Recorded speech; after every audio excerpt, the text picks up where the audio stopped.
Alright guys, and ready here, back with another video update. Before I get started, I'd like to say a couple things. First off, I'd like to apologize for the abrupt ending in my last video. It seems I didn't have enough space left on the recorder, and it just shut down in the middle of doing my walkthrough at entertainment deals. Another thing, I'd like to thank everyone who's been supporting me. I recently just hit 200 subscribers. I'd also like to thank all my new subscribers. And I'm going to probably do a contest in March. There's a couple of things coming out from Scream Factory, and I'm going to pick those up, and I'm going to give them out as the prize. I think it's like Phantasm 2 and From Beyond are coming out, and those will be Blu-rays, hopefully.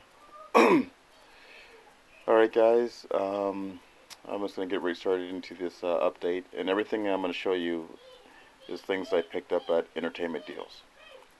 So I'm going to start with the Blu-rays. Okay, first up, we have Dead Girl. Now this is the film about these two guys that are they're high school students, and they're running through an abandoned hospital, and they find a girl chained up on a bed. And it turns out that she's a zombie. So basically, one of the guys decides that she's going to use this zombie as a sex toy. This is an okay film. It's just kind of, kind of a queasy subject. I mean, who really wants to sleep with a dead body, especially one that's actually alive and, I don't know, could bite you. But I liked it enough to upgrade it anyways. Just the back. This does have a couple of new special features. It's just like an audition tape from Jenny Spain, who plays the dead girl. And I guess it also has an audio commentary that's not on the DVD. There's the inside artwork. Alright. Next up, we have John Carpenter's The Ward. The reason why I picked this film up is I was talking to Andrew Ballina, and he really liked it.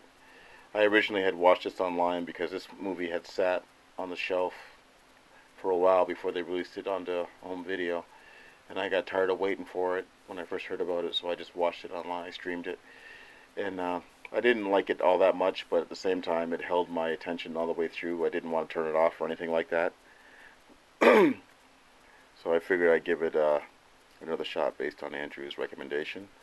I do love this artwork. It kind of reminds me a little bit of Alice in Wonderland when she falls through the rabbit hole, although you can kind of see that she's being held by hands there. This film also reminded me a little bit of Sucker Punch, although I think this one came out well before Sucker Punch did. Basically, like, there's an aspect where there's all these young girls that are being held in an institution, and in that respect it reminded me of Sucker Punch. But, I'll give this one a rewatch, and I'll see how I feel about it. This one has a commentary from John Carpenter and Jared Harris. He plays the doctor in the movie. Jared Harris is a pretty interesting actor. Like, he was really good in Fringe last season. Alright, let's go on. Okay, this next pickup here is a triple feature set. And it's Hellraiser Revelations, Children of the Corn Genesis, and Zombie Diaries 2, War of the Dead. The main reason why I got this one was because I was meaning to complete my franchise sets for Hellraiser and Children of the Corn. And it was only $5, and just the back. I'll open it up so you can see. And luckily, each movie gets its own disc. You can see the Hellraiser disc, Children of the Corn, and Zombie Diaries 2. Out of the set, I did see 2 of the 3 movies, like Hellraiser, and then I just recently watched Zombie Diaries 2. None of these movies are really good in any kind of sense. The cool thing about the Hellraiser sequel is that this one brings back ideas from the first 2 movies with the people that escaped from hell element that was lacking from all the other sequels after part 2. But other than that, it doesn't have Doug Bradley as Pinhead in it, and they made the mistake, of going with another actor in the Pinhead makeup. What I would have done was I just would have went with another actor as another Cenobite and not even messed with Pinhead, because he can't, no one's going to replace Doug Bradley as Pinhead. And if they go on and make more of these movies, they should just drop the Pinhead character if they can't get Doug Bradley back. That's my opinion. I'm not going to talk about Children of the Core Genesis because I didn't see that one, but I will talk about Zombie Diaries 2. And this is the kind of found footage, zombie movie. It's a sequel to the first one, and it's actually better than the first movie, which really isn't saying much, but I really hated Zombie Diaries, the first one, because it was all over the place. They it started off okay with the camera crew going to this village and then getting caught up in a zombie outbreak, but then it started jumping around to other characters who also, for some reason, are videotaping the zombie apocalypse. And it's kind of disjointed in that. This movie is a direct sequel. It has one of the characters that was attacked and raped at the in the middle of the first movie, and then but of course she's all crazy now because she's been attacked and stuff. And this one deals mostly with the army, and they're trying to get off England, the island of England, before it gets blown up. It's all right. It's worth a watch. I wouldn't recommend a purchase. I just got this set so I can complete my Hellraiser collection and my Children of the Corn collection. All right. My next pickup is Dr. Giggles. I haven't seen this one since the 90s, and I really wanted to get this one. It was out of print for the longest time until Warner Brothers released it in their Twisted Horror collection. I do have 4 of the 6. There was only 6 films. I'll show those in a second. There's the back. This is still bare bones. There's nothing on this disc. And there's the artwork on the disc. This is the same as the artwork on the case. And then here are the other films I have in the collection. Deadly Friend, Eyes of a Stranger, The Hand, and Someone's Watching Me, which is an early John Carpenter movie. That one is a really weird movie.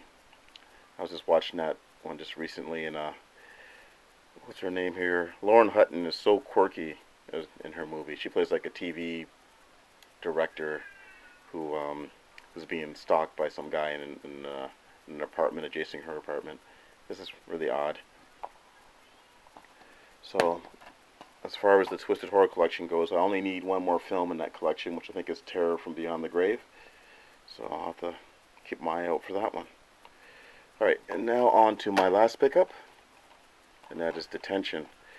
This is a really interesting movie. It's a horror comedy, and basically it's spoofing the Scream series and the Saw series. And it's kind of got a little bit of it kind of steals a little bit of the style from, what's the name of that movie? Scott Pilgrim versus the World. I'm not sure how most people are going to feel about this movie, because it also spoofs pretty much every teen movie made in the last 30 years. Like all the John Hughes movies, Back to the Future. It even spoofs Donnie Darko a little bit.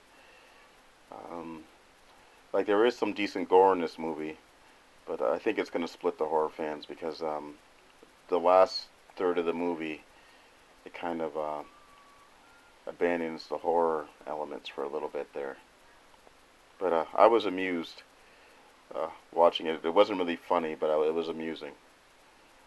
And this thing is also notable because this is like an early film from Josh Hutcherson, who was in the Hunger Games movies. But I don't know. Before I go, another thing about this movie is it has a picture-in-picture commentary making of, which is pretty cool. You don't normally see that with DVDs anymore. They usually have that on the Warner Brothers Max movie mode thing, where you can just just click on this little thing and it starts playing the movie again. You can hear him talking, and you can also see little pictures. And there's also like audition footage and other little factoids that pop up while the movie's playing. So this is also the first movie that I know of that actually has a CGI camel toe scene.